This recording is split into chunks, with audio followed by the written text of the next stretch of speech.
बहू, रुस्तम, रुस्तम बेटा। ये मैम सब क्या कर रही हैं? वीडियो बना लेता हूँ, साहब को दिखाऊंगा। मम्मी जी क्या हुआ, आप अपने आप को थप्पड़ क्यों मार रहे हो? देख बहू ना मुझे थप्पड़ मार रही है। मम्मी मैं आपके कहाँ थप्पड़ मार रही हूँ? क्या हुआ माँ, आप चिल्ला क्यों रही हैं? बेटा देखना बहू ने मुझे कैसे थप्पड़ मारे है। तुमने माँ के ऊपर हाथ उठाया, तुम्हारी इतनी हिम्मत? नहीं रुस्तम, मम्मी जी झूठ बोल रही है, मैंने नहीं मारा। हाँ भैया, मैंने खुद अपनी आंखों से देखा कि भाभी ने मम्मी पे हाथ उठाया है।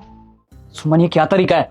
मैं अपनी माँ को बचपन से जानता हूँ, वो मुझसे कभी झूठ नहीं बोल सकती। और एक बात बताओ, तुम्हारे घर वालों ने यही संस्कार दिए कि अपनी सास पे ऐसे हाथ उठाओ? और माँ मुझे ये समझ में नहीं आ रहा, आप चुप क्यों थी? आपने पलट के जवाब क्यों नहीं दिया? बेटा मैं तो बहू के पास इसलिए आई थी कि एक कप चाय बना दे। इसने अचानक मुझ पे हमला कर दिया, बोलने लगी हे बुढ़िया तू खुद जाके बना ले चाय, मैं तेरी नौकरानी नहीं हूँ।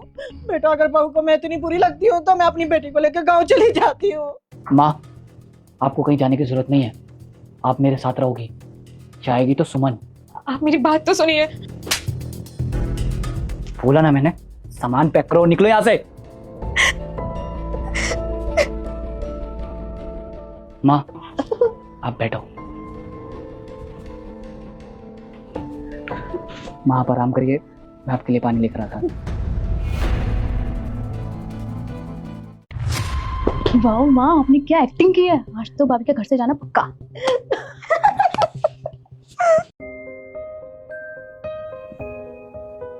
साहब मुझे कुछ आपसे बात करनी थी। बड़ी मैम साहब आपसे झूठ बोल रही थी, बड़ी मालकिन छोटी मालकिन को फंसा रही थी, आए दिन वो उन्हें परेशान करती हैं। साहब मैंने खुद अपनी आंखों से देखा, बड़ी मालकिन अपने आप के थप्पड़ मार के छोटी मालकिन पे इल्जाम लगा रही थी। तुझे पता है ना, तू मेरी माँ के बारे में बोल रहा है।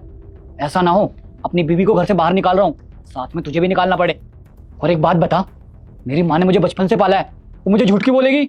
मुझे पता था साहब, आप मेरी बात पे यकीन नहीं करेंगे और आप बड़ी मालकिन से बहुत प्यार करते हैं। आगे क्या हुआ उसे देखने से पहले रुक जाओ। मेरे प्यारे बेटा, मैं भोले शंकर हूँ। अगर तुम इस वीडियो को लाइक और सब्सक्राइब करके कमेंट में जय भोलेनाथ लिखोगे तो तुम्हारी मनोकामना सावन के पावन महीने में ही पूरी हो जाएगी। इसलिए मैंने सवेरे जो हुआ सब रिकॉर्ड कर लिया था, ये देखिए। साहब आपको विश्वास हो गया ना मेरी बात पे कि मैं झूठ नहीं बोल रहा था। साहब छोटी मालकिन बहुत अच्छी हैं, वो सबका बहुत ख्याल रखती हैं और माँ जी की तो दिन रात सेवा करती हैं।